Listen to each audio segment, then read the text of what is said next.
আসসালামু আলাইকুম। কেমন আছো সবাই? আশা করি ভালো আছো আর ভালো থাকবে। তো আজকে আমি একটা ভিডিও পেলাম যে যেটা নিয়ে নাকি আমাদের ইমান, আমাদের সম্মান, যে মাজার বলতেই তো, যে মাজারে নাকি কারো যদি সমস্যা হয় সেখানে গেলে সেই সমস্যা দূর হয়ে যায়। কারো সন্তান না হলে সেখানে গেলে সেই সন্তান সন্তান হয়ে যায়। তো আজকে সেই দরগাকে নিয়ে সবাই মানে রাজনীতি করছে, সবাই উল্টা সিধা কথা বলছে, সেখানে কি মন্দির আছে। তো সবাইকে একটা কথা বলি যে আমাদের ভারতবর্ষে যত মুসলিম আছে সবার জান ওইটা, সবার মান ওইটা। কেন আজকে বা আমরা যেগুলো মুসলমান আছি, তোমাদের মন্দিরে গিয়ে তো বলিনি যে সেখানে আমাদের সেটা ছিল সেটা ছিল। এটা আমাদের ধর্ম।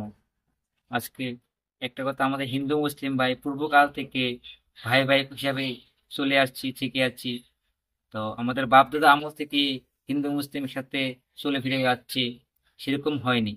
তো আজকে বিজেপি দল এসে হিন্দু মুসলিম লড়াই করে ভোট নিচ্ছে, সব মুসলমানের উপর যত কষ্ট আছে, যত মিথ্যে মামলা আছে সব মুসলমানের উপর দিয়ে দিচ্ছে। তো একটা কথা বলবো, যে মোদি যেগুলো কাজ করছে ভালো করছে না। আজকে সেই দিন দেখার জন্য মোদিকে ভোট দিয়ে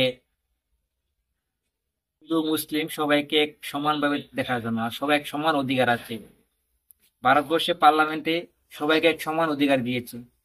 তো একটা কথা বলবো, প্লিজ কেউ ওই দরগা নিয়ে রাজনীতি করবে না। কেন সবাইকে শান্তি মতনে থাকতে দাও।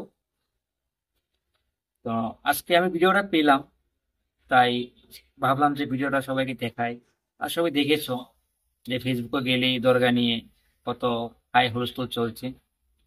তো ভিডিও দেখার আগে একটা কথা বলবো, প্লিজ যারা নাকি ভিডিও দেখছো স্কিপ করে চলে যেও না, ভিডিওটা সম্পূর্ণ দেখে যেও, একটা লাইক শেয়ার করে দিয়ে যেও।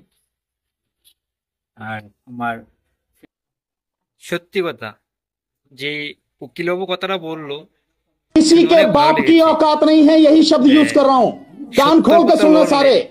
किसी के बाप की औकात সত্য नहीं है, সময় জয় হয়। किसी अदालत में दम नहीं है जो इस मस्जिद को मंदिर बना दे, या अजमेर शरीफ की दरगाह को मंदिर बना दे, या